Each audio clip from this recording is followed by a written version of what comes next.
참 좋으신 주님의 사랑과 주님이 주시는 평화가 오후 찬양 예배를 함께 드리는 복길교회 모든 교우님께 가득하시기를 이 시간 간절히 소원합니다. 오늘 주님께서 귀한 손길을 통하여서 저희에게 육의 좋은 양식 허락하여 주셨으니 이제 이 시간 말씀을 통하여서 우리 또한 영의 양식이 충만하게 채워지고 주님의 위로하심과 주님께 온전하시니 우리 가운데 강력하게 임할 수 있기를 이 시간 또 한번 간절히 소원합니다. 오늘 읽은 말씀은 홍해를 건넌 사건이 있고 난 직후의 상황을 다룹니다. 홍해를 이제 하나님의 놀라우신 역사하심으로 건너갔던 이스라엘은 모세의 인도 아래 이제 수르 광야로 들어갑니다. 그런데 문제가 생깁니다. 이 수르 광야에 들어가서 사흘 길을 꼬박 갔는데 물이 없어요. 그리고 사흘 만에 겨우겨우 찾은 물이 너무 써서 마실 수가 없었습니다. 그래서 이스라엘 자손은 그곳의 이름을 쓰다는 말에서 유래한 마라라고 지었다고 합니다. 쓰다. 물도 쓰고 이 땅에서 경험한 모든 것이 너무 쓰다. 고통스럽다. 이런 뜻입니다. 굉장히 좋지 않은 상황입니다. 그러자 이제 백성이 모세에게 몰려와서 이렇게 원망합니다. 우리 성경에 나와 있는 구절을 우리말식으로 바꾸어서 이야기해 본다면 이런 뜻입니다. 사흘 길을 꼬박 걸어왔는데 이 쓴물밖에 없으니 대체 우리더러 무엇을 마시라는 말입니까? 목말라서 죽을 것 같습니다. 이와 비슷한 반응, 이와 비슷한 말을 우리는 일전에 본 적이 있습니다. 애굽 군대가 쫓아오는 것을 본 이스라엘 자손이 모세를 찾아와서 원망하면서 했던 말이 있지요. 이런저런 말을 하면서 뭐라고 하냐면 이렇게 광야에서 죽어서 우리 시체를 묻을 매장지도 못 찾을 바에는 애굽인들을 섬기는 것이 차라리 나았겠다. 이렇게 원망을 했었습니다. 그런데 한편으로 생각을 해보면 이스라엘 자손의 마음이 이해가 되지 않는 것도 아닙니다. 이 행렬 가운데에는 장정만 있는 것이 아니라 어린 아이들도 있고 걸음을 걷기 힘든 어르신들도 있고 가축도 있고 환자도 있습니다. 그런데 이 사람들이 모두 먹기에 합당한 물이 없어요. 겨우 발견한 물은 써서 먹을 수가 없어요. 이것을 도대체 누구한테 가서 호소합니까? 당연히 모세죠. 모세가 인도자니까. 모세한테 가서 말을 해야 합니다. 다만 우리 출애굽기가 문제를 삼고 있는 것은 어려운 상황이 생겼을 때 모세를 찾아가서 호소한 것이 문제가 되는 것이 아니라 이스라엘이 어려운 상황을 만났을 때 이것을 해석하는 방식, 그리고 이것에 관해 말하는 방식입니다. 이스라엘 자손은 어떠냐면 일단 당황합니다. 당황은 할 수 있죠. 그런데 그 다음에 불안과 공포에 사로잡힙니다. 그런 다음에 불평과 원망을 하고 그런 다음에는 누군가를 공격합니다. 말로 공격을 해요. 이스라엘 자손의 이런 모습은 어리석어 보이네, 이미 홍해 사건까지 경험했는데 참 어리석다. 이렇게 한편으로는 보이지만 또 한편으로는 슬픕니다. 슬픈 거예요. 이 이스라엘 자손들은 지난 세월 내내 노예로 살면서 이렇게 지속적으로 부정적인 경험을 몸과 마음에 쌓아두고 살았던 겁니다. 이 사람들은 이런 게 몸에 쌓여있는 거예요. 어떠한 일을 만나든 어떠한 상황이 닥치든 결국에 가서는 다 잘 안 될 거야. 실패할 거야. 잘못될 거야. 우리는 너무 무능해. 우리는 할 수 있는 게 아무것도 없어. 그런데 애굽인들은 그나마 벽돌 만들 짚은 주잖아. 저 멀리 어떤 나라는 노예들한테 최소한의 재료도 안 주는 나라도 있대. 근데 애굽은 우리에게 최소한 벽돌을 만들 짚은 줬잖아. 가끔은 고기도 줘. 바로의 생일이나 태양신의 축일에는 고기도 줬어. 그냥 이렇게 살아야지 뭐 어떻게 하겠어.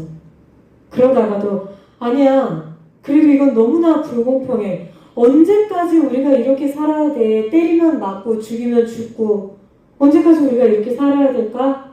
그러다가도 아니야, 조용히 해. 가만히 있어. 까딱하다가는 그때 우리 아기들이 죽었던 것처럼 우리도 죽을지도 몰라. 언제 죽을지 몰라. 이스라엘 자손의 몸과 마음에는 이런 부정적인 경험, 어두운 생각, 절망적인 전망, 슬픈 기억들이 켜켜이 쌓여서 지금 자기가 무슨 생각을 정확히 하고 있는지도 잘 몰라요. 천갈래 만갈래 분열된 상태로 살고 있는 거죠. 이런 마음에 각인된 무기력감과 불안이 그들의 마음을 계속해서 흔들고 있습니다. 그렇다면 이런 이스라엘 자손의 마음이 왜 어리석은가? 불과 얼마 전에 있었던 하나님의 놀라운 구원의 사건들을 잊어버렸기 때문입니다. 그러면 왜 슬픈가?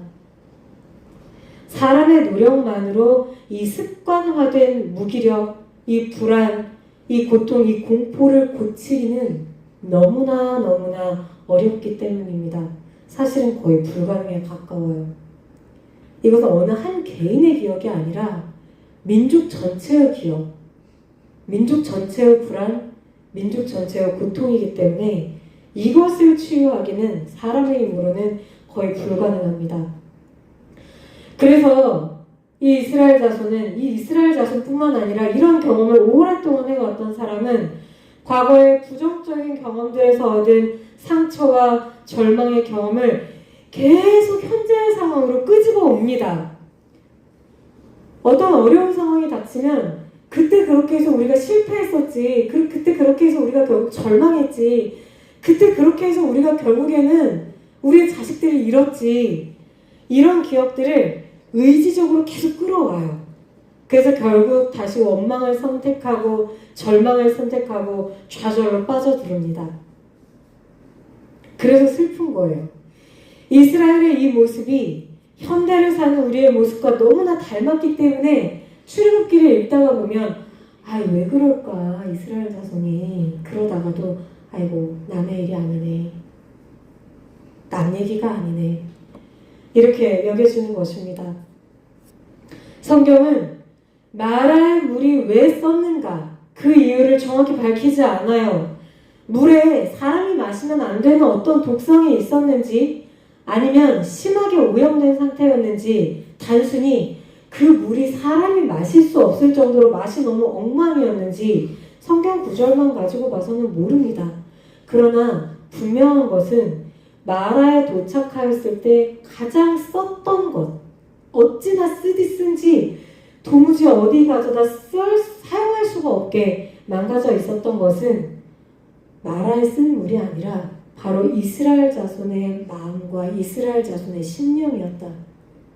성경은 이것을 보여줍니다. 가장 쓰디썼던 것은 이스라엘 자손의 마음이었다는 거예요. 우리가 홍해바다를 건너기 전 모세가 겁에 질린 이스라엘 자손에게 했던 말이 있었죠. 두려워하지 말고 가만히 서서 여호와의 구원을 보라. 도망치려고 하지도 말고 싸우려고 하지도 말고 지금 있는 곳에서 두 발을 땅에 담대하게 딛고 서서 하나님이 하실 일을 두 눈 똑똑히 뜨고 지켜보라. 모세가 이렇게 말을 했던 적이 있습니다. 이 상황을 보면서 옛날에 제가 교회 학교 때 자주 했었던 어떤 게임이 하나 생각이 났습니다. 한 13, 14년 전까지 이제 교회 학교에서 성경학교를 진행하면 미니올림픽 같은 걸 꼭 했었습니다. 어린이들과 함께 신나게 노는 시간을 마련을 하는데 이 시간에 제가 굉장히 자주 했던 게임이 하나 있었어요. 뭐냐면 숟가락으로 탁구공을 나르는 게임입니다. 우리 교우님들 혹시 교회 학교도 많이 있었고 예전에 또 레크레이션도 많이 하셨었기 때문에 아실 수도 있을 것 같은데 이 게임은 어떻게 하는 거냐면 일단 팀을 두 팀이나 세 팀으로 나누고 각 팀이 숫자를 맞춰야겠죠. 10명씩이면 10명씩, 5명이면 5명씩 한 줄로 쭉 섭니다. 그리고 게임 참가자들의 손에 숟가락을 하나씩 다 들려주는 거예요. 이 숟가락을 들고 게임이 시작되면 어떻게 하냐, 이 출발점에 있던 바구니에서 탁구공을 하나씩 꺼내서 옆 사람의 숟가락으로 옮겨줍니다. 이렇게 해서 다음 사람에게 전달 이렇게 해서 탁구공을 전달하는데, 그럼 맨 마지막에 탁구공을 받은 사람은 역시 숟가락으로 받아서 그 도착점에 있는 바구니에 탁구공을 담겠죠? 이렇게 해서 1분이면 1분, 2분이면 2분, 3분이면 3분 정해진 시간에 탁구공을 가장 많이 옮긴 팀이 이기는 게임입니다. 이 게임은 그 미니올림픽 시간에 아이들이 했던 다른 경기와는 사뭇 다릅니다. 다른 시간에는 팔 막 뛰기도 하고 아이들이 막 열심히 응원하기도 하고 그러는데, 이 게임은 그렇게 하면 안 돼요. 이 공을 받는 사람은 어떻게 해야 되냐면 가만히 서서 숟가락을 친구의 숟가락 안에 대고만 있어야 합니다. 다음 친구에게 줄 때도 가만히 돌아서 친구의 숟가락 위로 살며시 공을 내려놓아야 합니다. 옆 친구가 게임을 잘 못하는 것 같아가지고 내가 그 친구에게 말로 훈수를 두거나 아니면 빨리빨리 나르고 싶어서 서두르는 순간 공이 땅에 떨어져요. 공이 땅에 하나씩 두 개씩 떨어질 때마다 우리 팀이 질 확률이 높아집니다. 그래서 이 게임을 시작하면 어린이들이 삽시간에 굉장히 조용해져요. 서두르다가 그리고 자기들끼리 투닥거리다가 공을 몇 번 떨어뜨리고 나면 서로 비난하는 말이나 요란한 행동, 서두르는 몸짓이 아무 도움이 되지 않는다는 사실을 아이들이 자연스럽게 깨닫거든요. 오로지 그 작은 탁구공에만 온 신경을 집중합니다. 이런 어린이도 있어요. 자기 콧바람에 혹시 공이 날아갈까봐 자기가 탁구공을 잡고 나르는 순간에는 숨을 참는 친구도 생깁니다. 저는 이 게임을 항상 언제 했냐면 미니 올림픽의 마지막 경기에다 넣어주곤 했습니다. 어린이들이 이 짧은 순간만이라도 조용히 집중해서 서로의 손짓을 들여다보고 가만히 내가 무엇을 해서 내 친구를 도와줄까 생각해보고, 그러면서 이제 그동안 경기를 하면서 과열된 마음을 좀 식힐 수 있도록 도와주고 싶었기 때문입니다. 물론 팀 성적을 발표하면 결국 다시 시끌벅적하게 되지만 말입니다. 이렇게 집중하는 것, 짧은 시간에 그저 내 앞에서 일어나는 상황에 집중하고 수동적인 것 같지만 차분하게 내가 지금 해야 하는 일을 직시해서 바라볼 수 있는 시간, 이 시간이 어린이들에게도 굉장히 필요했던 거예요. 이스라엘 자손이 이런 난처한 상황이나 위기에 직면하였을 때 출애굽의 모든 과정에 역사하신 하나님의 은혜를 먼저 돌아보고 믿음으로 조용히 하나님께 집중할 수 있었다면 얼마나 좋았을까요? 그 탁구공 하나에 온 신경을 집중하느라 숨까지 참았던 그 어린 영혼들처럼 이스라엘 자손들도 차분히 우리에게 지금 무슨 일이 일어나고 있는가?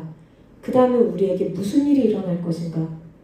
그 다음에 이 일이 좋은 방향으로 갈 수 있도록 우리가 무엇을 해야 할까? 이것을 생각할 수 있다면, 그랬다면 얼마나 좋았을까요? 하지만 그들은 이번에도 그렇게 하지 못하였습니다. 그런데 하나님은 이런 이스라엘 자손들을 책망하시기보다 모세를 시켜서 한 나무를 보게 하시고 그 나무를 물에 집어 던지도록 하십니다. 그러자 마라의 쓴물이 단물이 되었습니다. 마실 수 있는 물, 영양가 있는 물, 고통을 해결하는 물이 되었던 것입니다.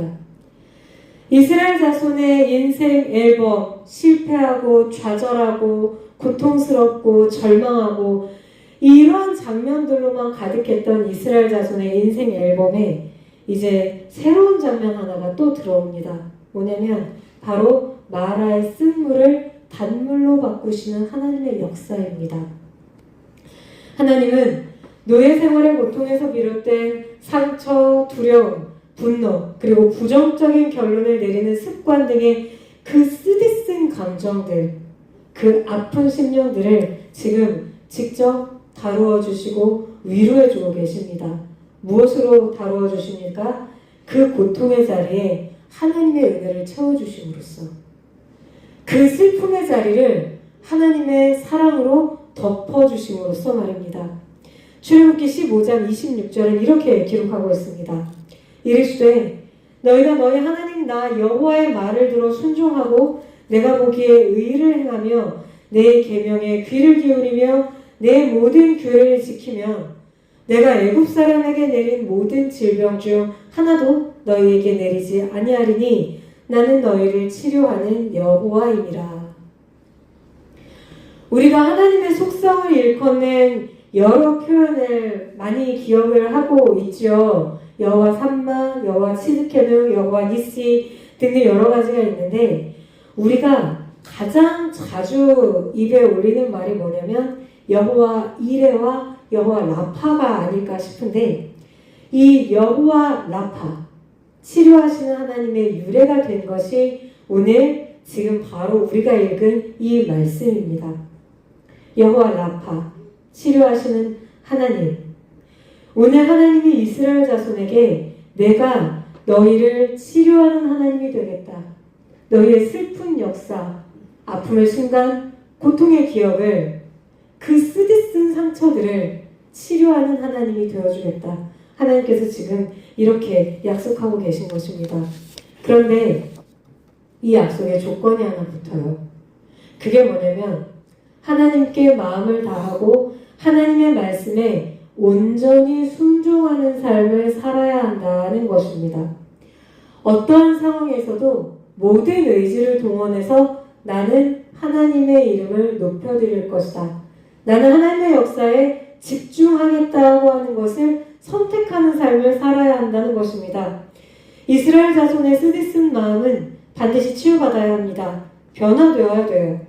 출애굽기는 이 치유와 변화를 가능하게 하는 것이 오로지 하나님의 말씀과 말씀에 대한 순종뿐이다 라고 하는 사실을 오늘 명확하게 이야기해 주는 것입니다. 우리 목회교회 교회 여러분, 여러분의 인생에 아직도 치유되지 못한 슬픔이 있습니까? 혹은 우리 자녀손들이 자주 낙심하며 인생이 너무 쓰다 이렇게 호소하는 경우가 있습니까? 이 모든 것을 고치시는 분, 이 모든 것을 회복시키시는 분, 이 모든 것을 단물로 바꾸어 주시는 분은 오로지 하나님뿐입니다. 하나님의 말씀만이 우리를 새롭게 하고 말씀에 순종하는 삶만이 온전한 치유와 행복을 가져다 줍니다. 오늘 이 여호와 라파 치유하신 하나님의 능력이 우리 모두에게 임하시기를, 그래서 하나님께서 우리 인생의 가장 쓰디쓴 물까지 단물로 바꾸시고 새롭게 하시는 은혜가 날마다 가득할 수 있기를 이 시간 간절히 소원합니다. 함께 기도하시겠습니다.